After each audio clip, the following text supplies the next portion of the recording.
Katika Luka 8 habari za wanawake tajwa pale ambao hawa waliweza kuokolewa, na walipookolewa na Mungu wakapata nafasi pia katika nchi yao ya Uyahudi. Na tunaona kwamba Biblia inataja kama ifuatavyo.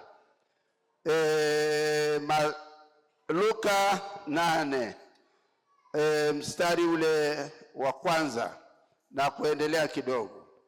Ikawa baada ya hayo alikuwa akizunguka katika miji na vijiji akihubiri na kuitangaza habari njema ya ufalme wa Mungu, na wale thenashara walikuwa pamoja naye, na wanawake kadha wa kadha ambao walikuwa na pepo wabaya na magonjwa wakaponywa. Nao ni Mariamu aitwaye Magdalena aliyetokwa na pepo 7, na Yohana mkewe Kuza, wakili wake Herode, na Suzana, na wengine wengi waliokuwa wakimhudumia kwa mali zao.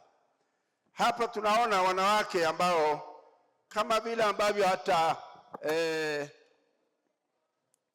mgeni rasmi amezungumza kwamba wao Bwana aliwafanyia muujiza, na tunaona hasa Mariamu Magdalena alifanywa muujiza mkubwa sana wa kukemewa mapepo, na hata Biblia inataja pepo 7 ambao hao walimtoka huyu mwanamke.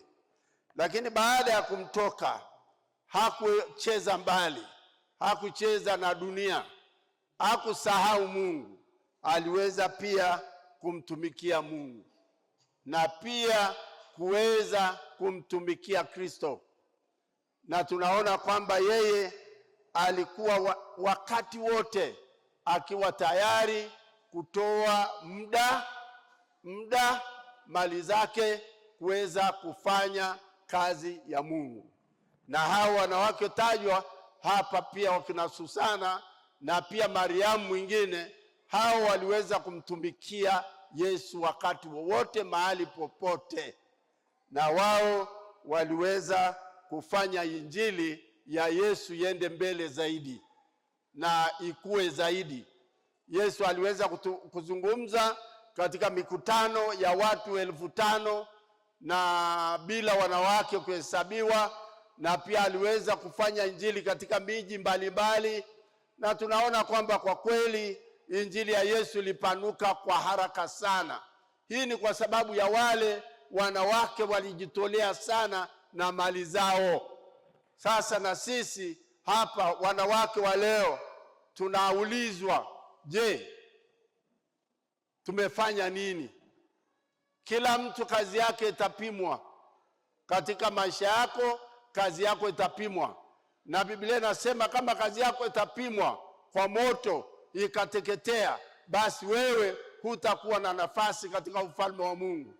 Kwa hiyo sisi tunahitaji kufanya kazi ya Mungu ili kwamba Bwana tutakapofika mbele za Bwana, kazi yetu ikipimwa isiteketee, kazi yetu isimame kama ambavyo Mungu anapenda tumtumikie. Sisi wote ni watumishi, wanawake, wanaume, watoto, wote tu watumishi, na kazi yetu itapimwa. Na hivyo kama hao wanawake wa Agano Jipya walivyomtumikia Kristo, na sisi watu wa leo tunatakiwa tumtumikie Mungu. Ndugu zangu wapendwa, napenda niwatie moyo kwamba ninyi wanawake, kama mjumbe mwingine alivyosema kwamba ni jeshi kubwa, lakini je, jeshi hilo linafanya wajibu wake? Jeshi hilo la Bwana la wanawake linafanya wajibu wake? Kwa hiyo ndugu zangu, napenda niwatie moyo kwamba ninyi ni jeshi kubwa wanawake, na pia watu wafuasi wa Bwana, wafuasi wa Mungu ni wengi.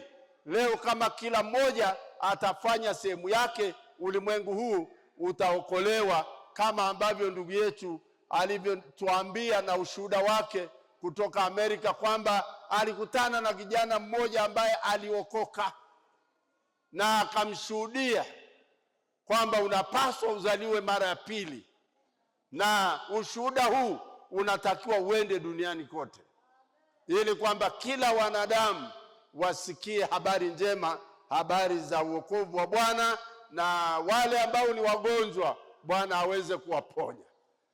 Mimi napenda niwaambie ndugu zangu, Bwana anaponya. Siku moja nimekutana na rafiki yangu mmoja ambaye alikuwa anaumwa sana, tena kijana, na mguu wake ulikuwa unauma sana, anakuja kazini kwa shida. Lakini pamoja na hayo nikamuuliza, kwa nini unaenda hivyo? Akaniambia, mguu wangu unauma sana, silali, kazini nakuja tu kwa sababu ya shida. Basi nikamwambia, bwana wewe sikiliza, mbona unaumia bure? Mbona unaumia bure? Msaada uko hapa, unautaka? Akaniambia ndio. Sasa nikamwambia, hebu simama.